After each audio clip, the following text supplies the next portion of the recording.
Good morning from Washington, D.C. Good afternoon to all our viewers in Europe, and hello to viewers all over the world.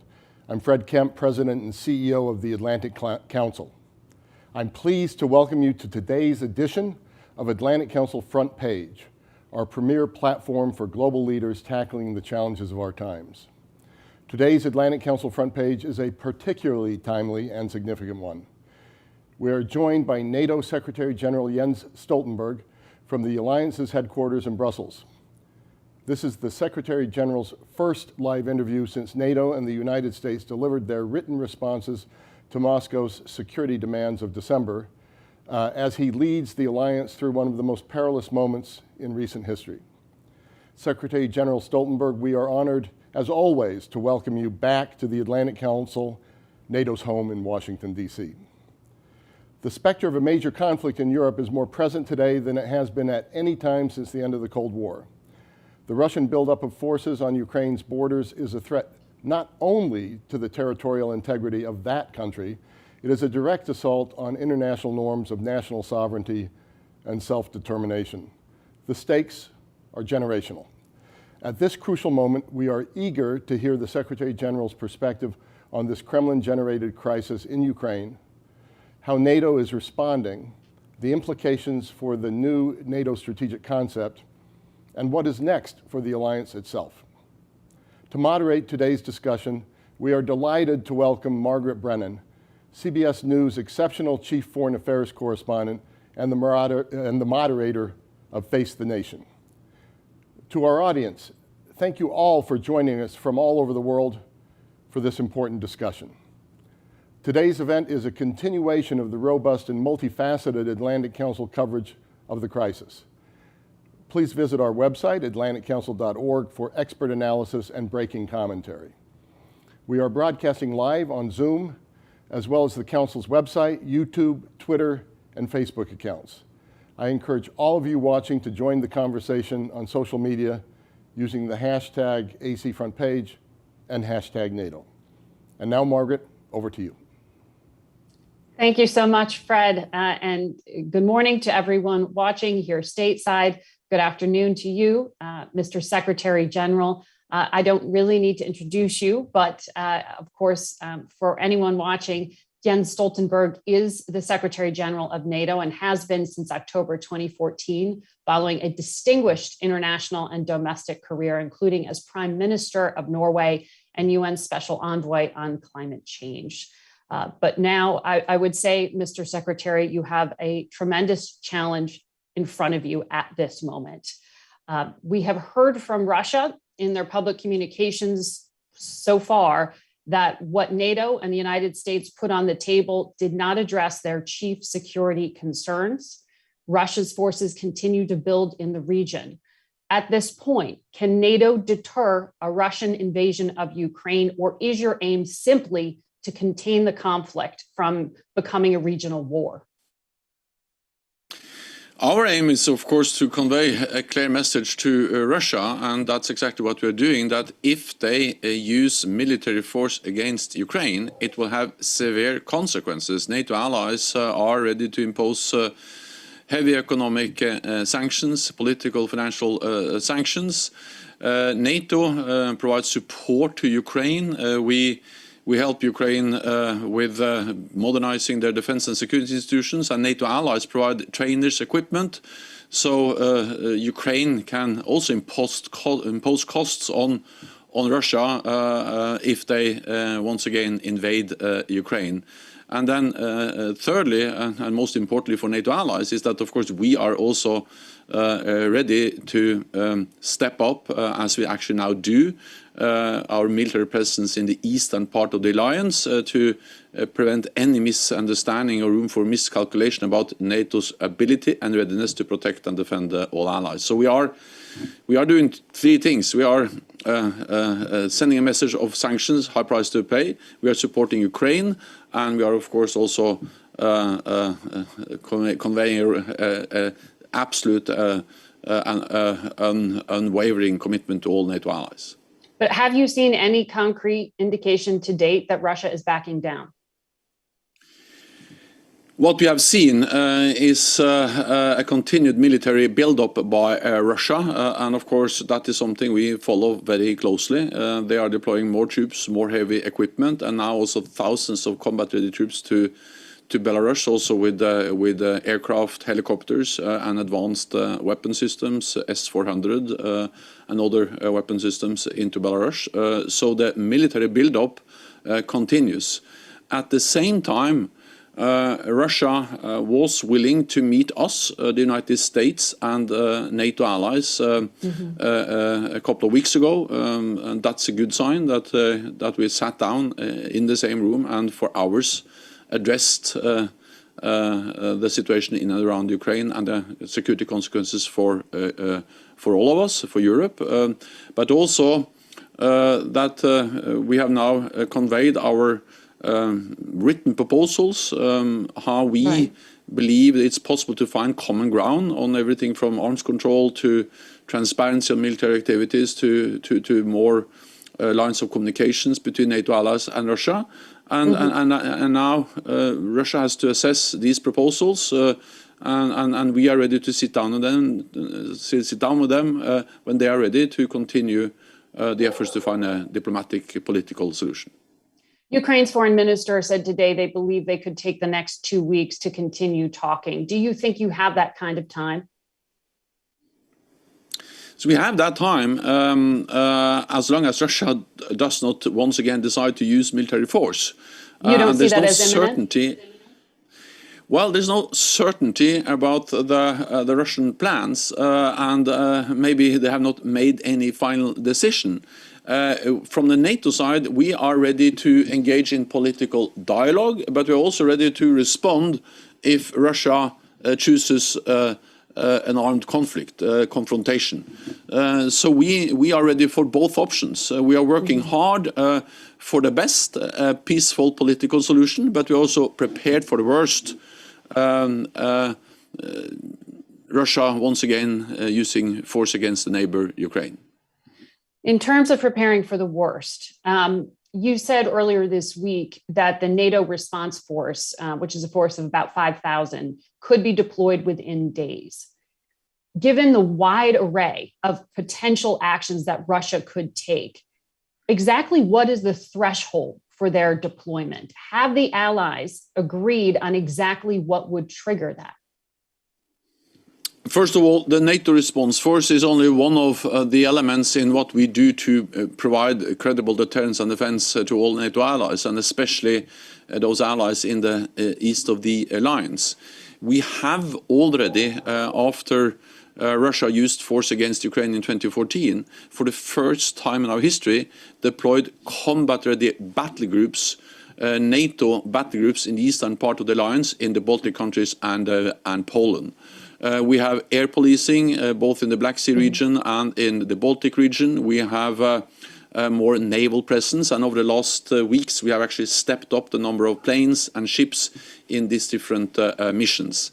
Then we have the NATO response force. The total amount of troops there is around 40,000, but the lead element of the NATO response force is exactly as you say, around 5,000.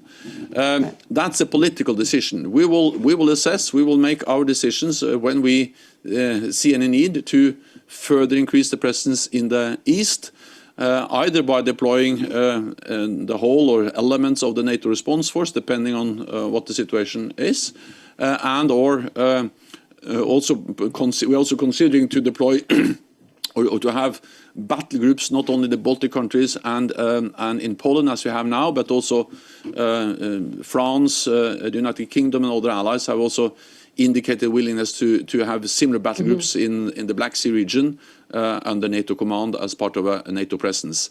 Let me also add that, for instance, now we have, for the first time in decades, we have a US aircraft carrier under NATO command, and we have more naval and air assets in the region available if needed. If needed. In terms of that quick response, the response force you talked about, the 5,000, it's currently led by France, along with allied troops in it. France is 3 months away from a presidential election. Are you concerned that politics will complicate the willingness to respond? You said it's a political decision to take the vote to deploy them. Are you concerned?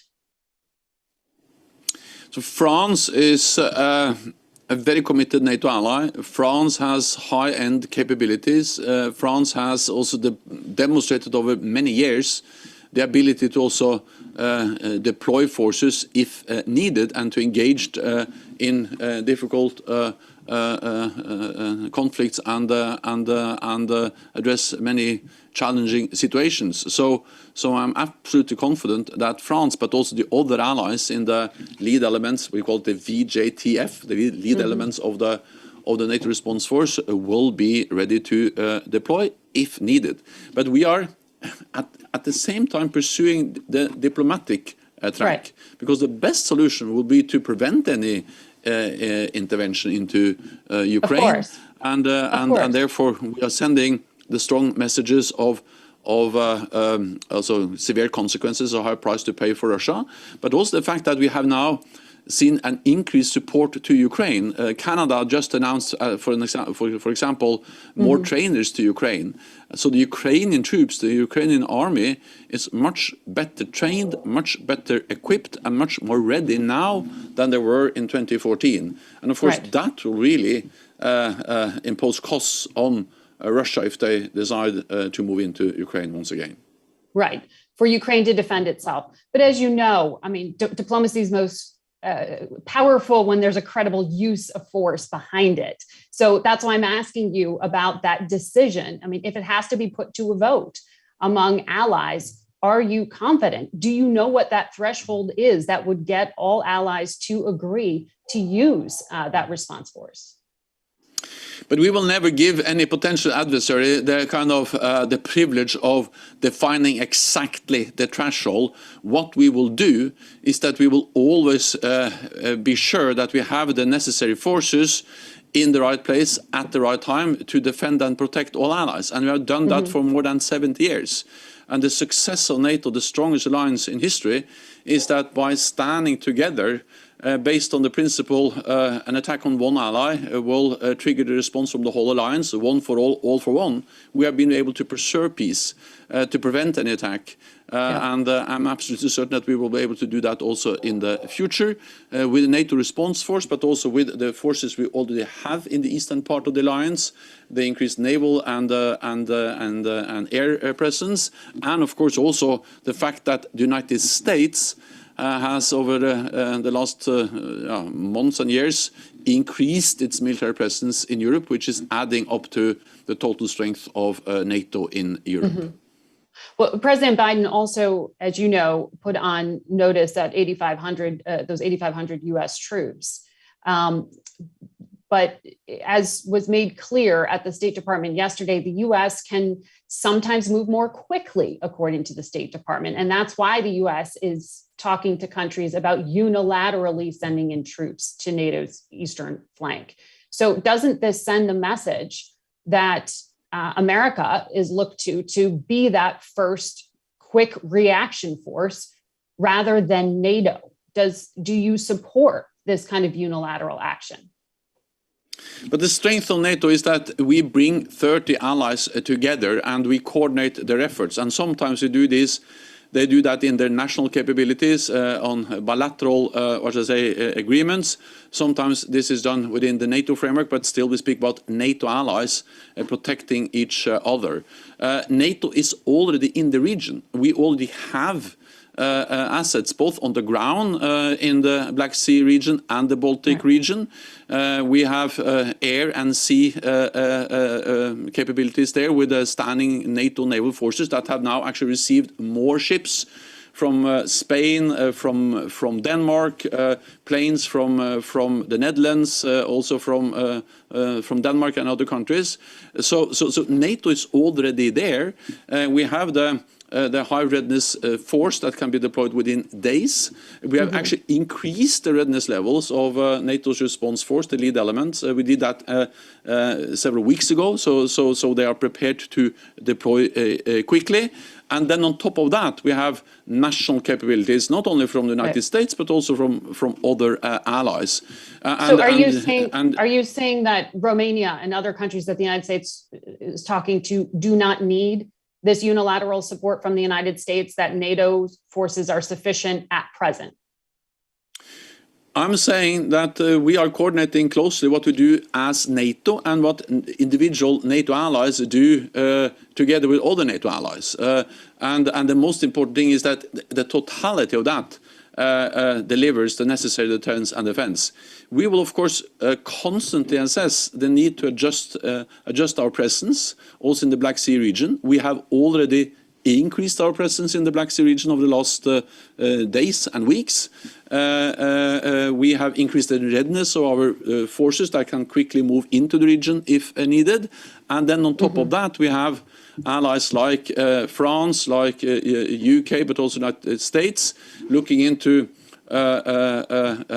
adding more national forces, but also they can, after the initial deployments, come under NATO command. So we are coordinating very closely all allies, both the things we do together as allies and the things we do on the bilateral level. And the US aircraft carrier, which originally was under US command, is now under NATO command. But the reality is that we speak about the same capabilities, the same countries, and the most important thing is that we have those capabilities. But as you know, Mr. Secretary General, there's been a lot of reporting about differences of opinion among allies, particularly the willingness of France, the willingness of Germany to use force in the same way that the United States and United Kingdom might be more willing to act.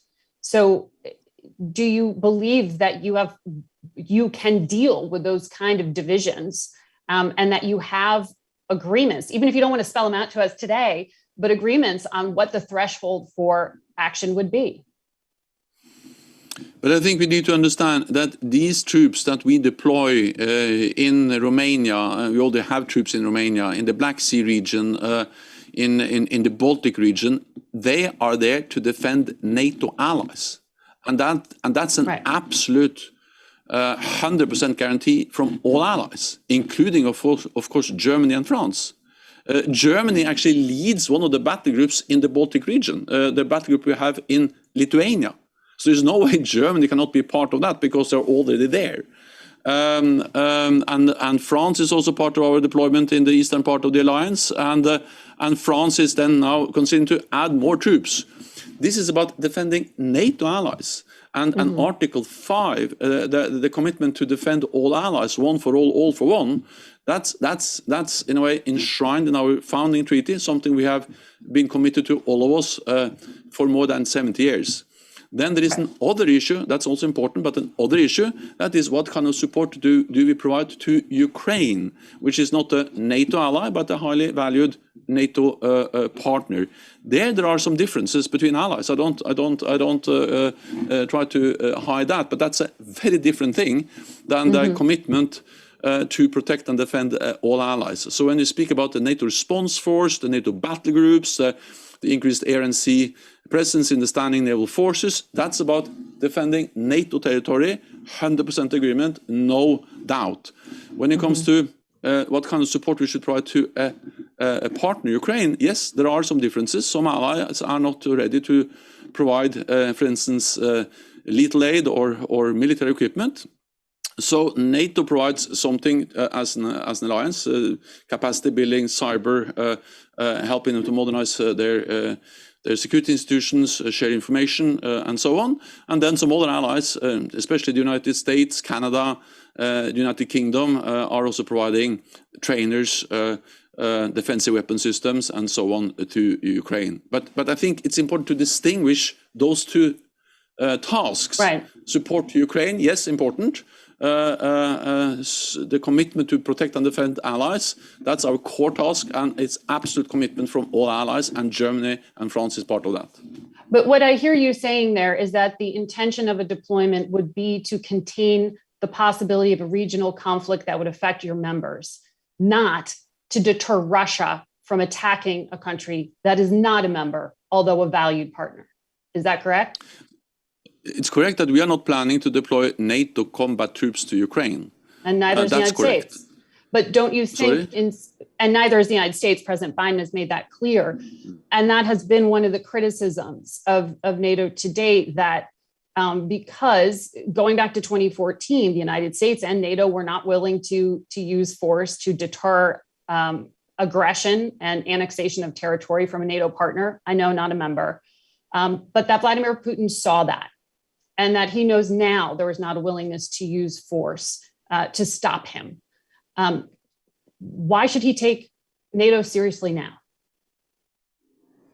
So first of all, because our main task is to protect 30 allies, 1 billion people, territory in North America and Europe. That's our core task, and we demonstrate once again our commitment and our readiness and the capabilities to defend and deter any attack against NATO allies. So I am absolutely certain that President Putin and Russia takes NATO very serious when it comes to our ability to protect and defend all allies, and we demonstrate that every day. When it comes to Ukraine, I'm absolutely certain that Russia understands that they will have to pay a high price, because they, after they used force against Ukraine in 2014, we have imposed severe sanctions on Ukraine. We have stepped up our support on sanctions on Russia after the use of force against Ukraine. We have provided support to Ukraine, stepped up that, and we have increased our presence in the eastern part of the alliance. So if with battle groups and more military presence in the eastern part of the alliance for the first time in our history. So if Russia wants less NATO at its borders, they have actually achieved exactly the opposite. And if they use force again against Ukraine, they will achieve even more NATO at their borders. So that's, of course, a price for Russia, meaning that they have consequences if they violate international law, if they invade another country. But the consequences are different if they invade a partner, Ukraine, than if they invade a NATO ally. And I think it's important to understand those differences. And what is NATO's core responsibilities. As you know, French President Macron famously said about 2 years ago that he thought NATO was brain dead. Given what you were sketching out right now, do you think Vladimir Putin has unintentionally succeeded at giving you sort of new purpose and revitalizing the alliance? Well, I think the purpose of NATO has been there the whole time, because in an unpredictable, unstable, more dangerous world, it's even more important that we stand together, that we protect each other. We need strong international institutions as NATO in a time of uncertainty. I think we have demonstrated that also during the Cold War, of course. We demonstrated that when NATO helped to end the brutal wars in the Balkans in the 1990s. I think we demonstrated that when NATO allies went into and helped the United States in Afghanistan after 9/11. And I think we demonstrate that now as we speak with the aggressive actions of Russia against Ukraine and the need to provide 100% security guarantees for all NATO allies. So NATO is the most successful alliance in history because we have been able to be united and we have been able to change when the world is changing. And that's exactly what we are doing now. Well, speaking of a changing world, you mentioned cyber. The Ukrainian government has been clear that they expect a cyber attack to precede any kind of kinetic attack. You said a few years ago, a cyber attack on a member state would trigger the collective defense clause, Article 5. How do you plan to handle a Russian cyber attack on a non-member state now? And Ukraine said Russia already carried out an attack just within the past few weeks. Is that kind of thing just below NATO's threshold to do more to respond? We don't trigger Article 5 in response to an attack on a non-NATO country. That's why I just asked the provide, question. Yes, that's why I'm asking. Yeah, but what we do is that we help them also with their cyber defenses, and NATO and NATO allies provide significant support to Ukraine, both to bolster their cyber defenses, to share information, and to share best practices. And we have just signed an agreement where we actually step up and create a framework for more support. Helping them with their cyber defenses. More general, the message is that we have actually decided that an attack in cyberspace can trigger Article 5, and therefore we are ready to respond. But that can be in cyberspace, but it can also be in another domain. That's for NATO to decide, depending on what kind of attack. Let me ask the question another way. When Russia carried out a cyber attack in Ukraine in 2017, NotPetya, it was an attack on Ukraine, but it had global impact. I mean, on companies, on countries around the world. So it did impact countries beyond the target of Ukraine. Is that kind of scenario something you're thinking about now? If Russia attacks Ukraine and the fallout from that attack impacts your member states, what should NATO do? So first of all, it is extremely important that we are prepared for also cyber attacks and the consequences, as we saw some years ago when Ukraine was attacked, but it had consequences for many other countries, as you said, all around the world. This is partly about strengthening our cyber defenses ourselves. It's about improving the way we share information about cyber attacks and improve the way we attribute. Because one of the challenges with cyber attacks is that those behind very often deny that they are behind in the cyber attacks. Attribution to actually identify who is behind is one of the main challenges we are working on as NATO allies to respond to cyber attacks. And also NATO allies have also increased our ability to what we call to provide national cyber effects, meaning also to push back in cyberspace if needed. But I'm a bit afraid of going too far in speculating. I'm reluctant to go too far in speculating, because the aim now is to try to reduce tensions and to convince Russia. We call on Russia, urge Russia to sit down and engage in talks to prevent these kind of scenarios, so we can find a political solution. Okay. I know we have some people standing by to ask questions. Just to put a fine point on what you just said, do you disagree with Ukraine's assessment that Russia carried out the cyber attack 2 weeks ago, or are you just saying you don't want to answer that question?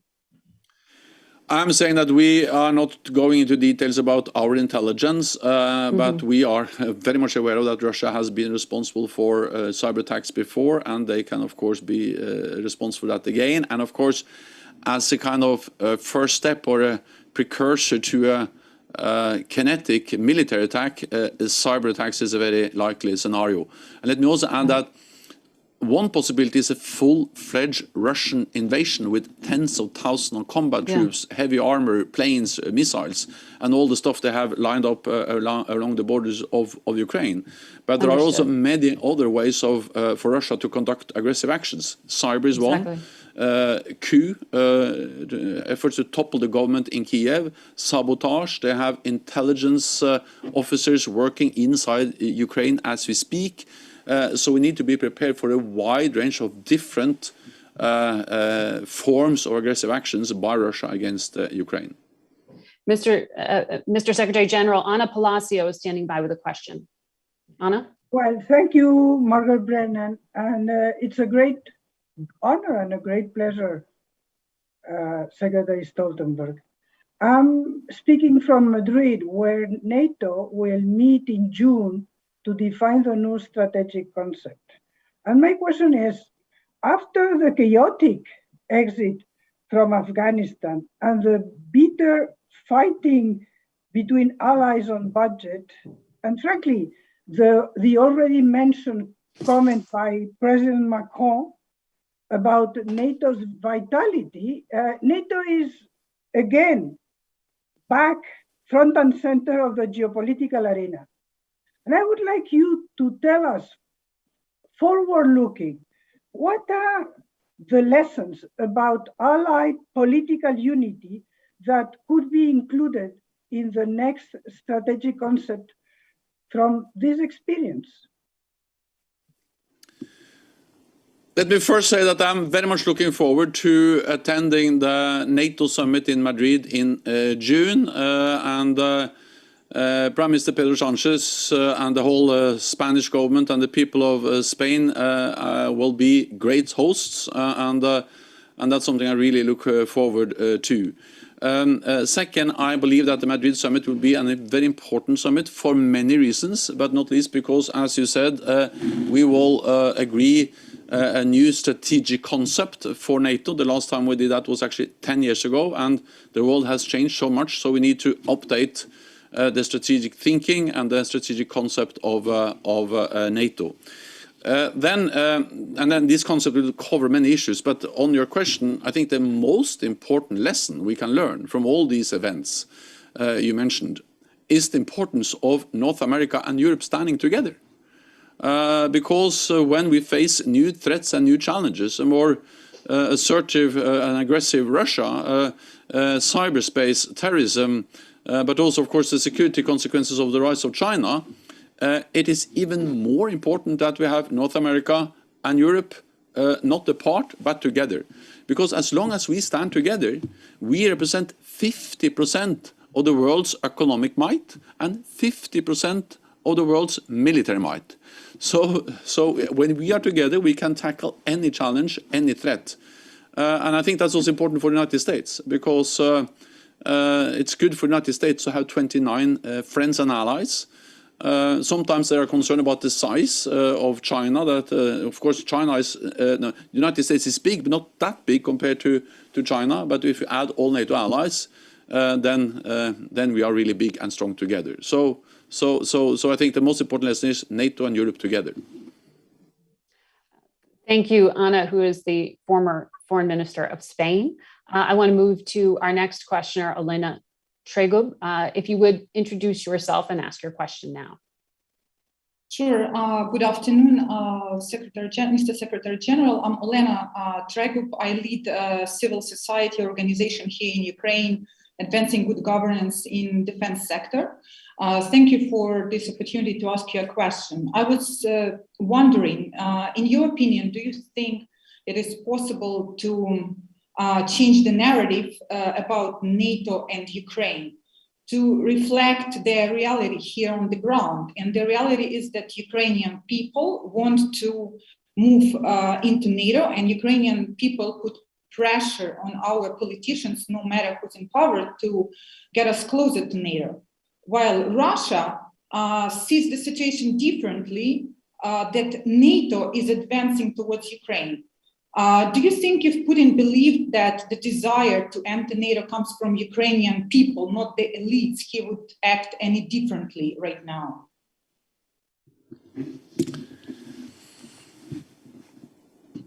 NATO has never and will never force any country into the alliance. Our door is open, but we will never force anyone into that door. So the enlargement of NATO that has taken place over many decades is a result of democratic decisions by the peoples in free nations. So it represents the will of the people in all those nations who have decided to join our alliance. That was the case when NATO was founded back in '49, and that has been the case for each and every country, from Spain to Poland to Hungary to the Baltic countries, and recently North Macedonia and Montenegro and many others.